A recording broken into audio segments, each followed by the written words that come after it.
spirit development and progress. Today we stand at a juncture where the people have to again take up the task of rebuilding their state.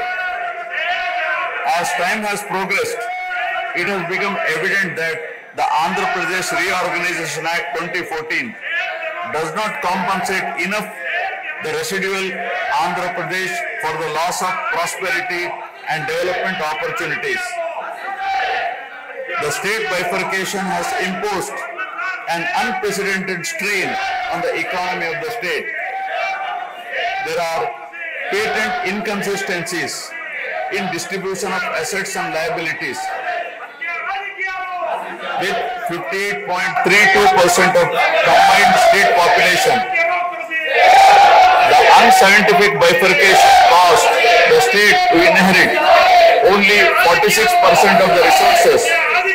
Financial loss on account of loss of Hyderabad city, disproportionate debt burden, loss of access to public institutions, loss of national institutions, Government of India PSUs, and institutions of higher learning, etc.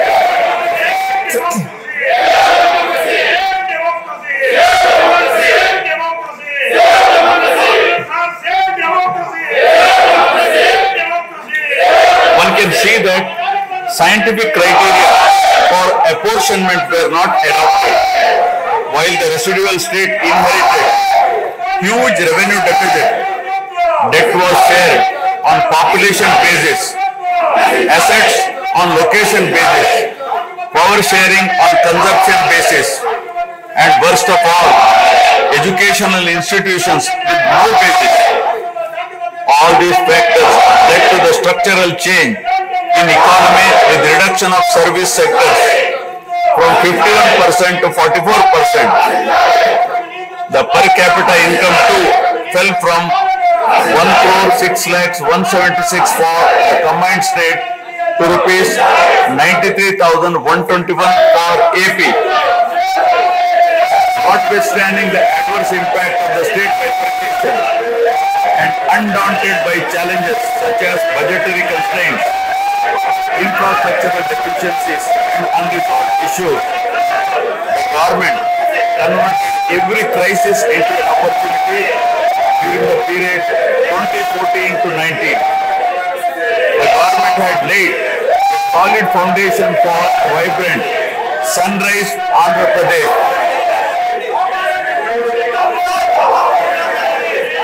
The then government focused on the inherent strengths of the successor state of Andhra Pradesh, its 974-kilometer coastline, providing opportunities for port-led development and requisite environment for manufacturing activities.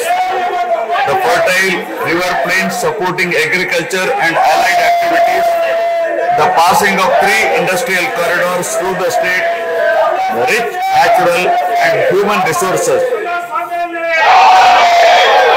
A reflection on the state's performance during the 5-year period of 2014 to 19 gives a clear picture of the balancing act between development and welfare. Completion of prestigious Pattasima project by linking of rivers Godavari and Krishna in a short time of 1 year. Completion of 72% of Polavaram project so that it could be made fully operational by 2021. Prioritization of other irrigation projects, drought proofing measures, real-time governance, development of Amaravati region through land pooling, construction of new secretariat and legislature building are a few examples worthy of mention. All the milestones achieved during 2014 to 19 were possible because of the visionary leadership of Sri Nara Chandrababu Naidu, the Honorable Chief Minister of Andhra Pradesh. In this regime, the state attracted marquee FDIs like Kia Motors, emerging as #1 state continuously in ease of doing business rankings. Under his able leadership, the state attracted several investments in various sectors. The government initiated development of Kakinada SEZ port, Bhavanapadu and Ramayapatnam ports, expanded airports and increased the state road network. The development of infrastructure was balanced with welfare measures such as increase in old age pension, farm loan waiver, scholarships to students, construction of houses, etc. These development and welfare measures led to compound annual growth of 13.5% between 2014 to 19. While the state was set to take off on the path of high growth, a change of regime in 2019 again brought back the disturbing time for the nascent Andhra Pradesh. The state that already bore front of bifurcation in 2014 was rather unfortunate to have witnessed yet another bigger debacle in the form of inept governance, where the people were threatened and officers demoralized. In fact, the damage and losses during the period 2019 to 24 have been more severe compared to the state reorganization in June 2014. The government that assumed charge in 2019 started a destructive note with demolition of Praja Vedike that continued unabated till the end of the regime 2024. During this regime, democracy was at peril. People were in a state of fear and hardly enjoyed any freedom of living.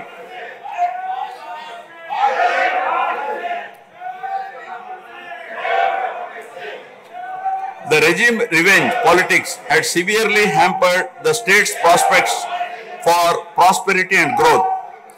Even the Honorable High Court of Andhra Pradesh had sought to convene a judicial inquiry into whether there is a constitutional breakdown in the state. The biggest damage was done to the brand AP. No noteworthy companies came forward to invest in the state.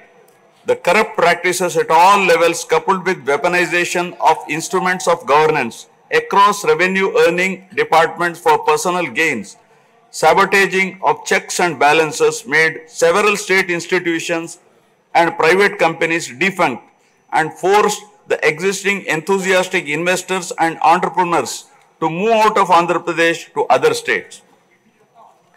The uncertain environment which rocked the confidence of the people in general and investors in particular started showing impact on the state finances, leaving them in a mess.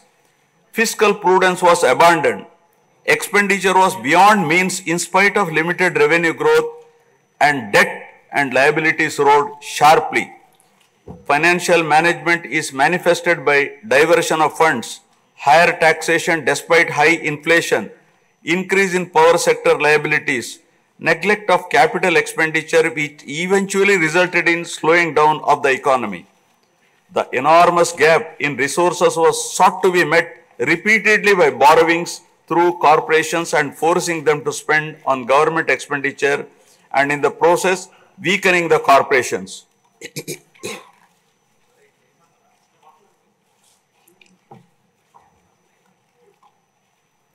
In view of the inordinate delay in clearance of the bills due to strained financial position of the state, many vendors and contractors have approached the High Court of Andhra Pradesh for relief and filed cases against the government.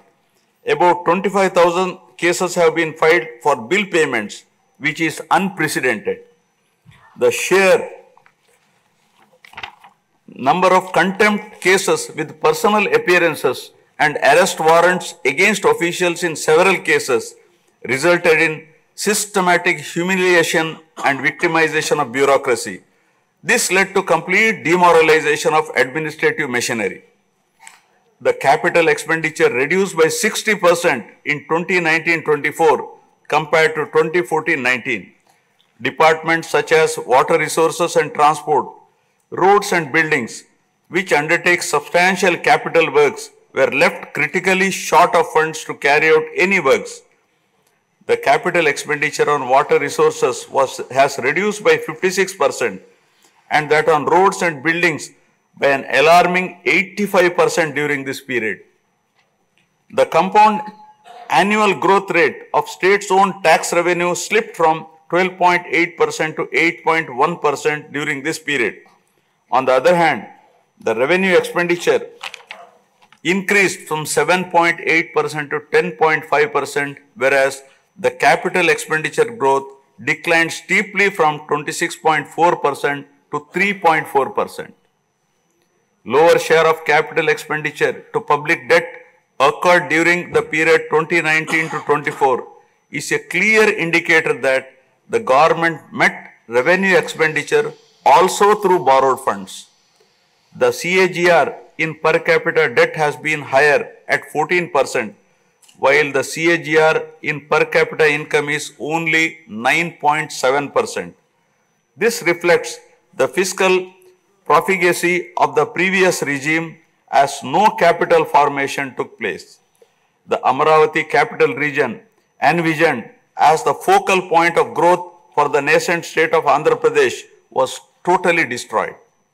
With an attempt to scrap the Amaravati dream, the government confused the people with its malicious three capital cities idea under the guise of decentralized governance. During the period 2019-24, no irrigation project, no industries, no infrastructure relating to roads, buildings, hospitals, drinking water was taken up. Cancellation of MOUs in energy sector and other infrastructure projects further demonstrated the negative attitude of the government. Such disastrous decisions, unmindful of consequences, have led to unrest amongst the youth and job aspirants. Prevalence of uncertain environment has eventually led the youth towards addiction of illegal substances, causing a drug menace. The mental unrest and agony were not limited to the geographical boundaries of the state. The Telugu speaking people all around the world were upset and demoralized by the uninspiring deeds of the government. They anxiously and desperately waited for a change in governance that would take them forward in the 21st century.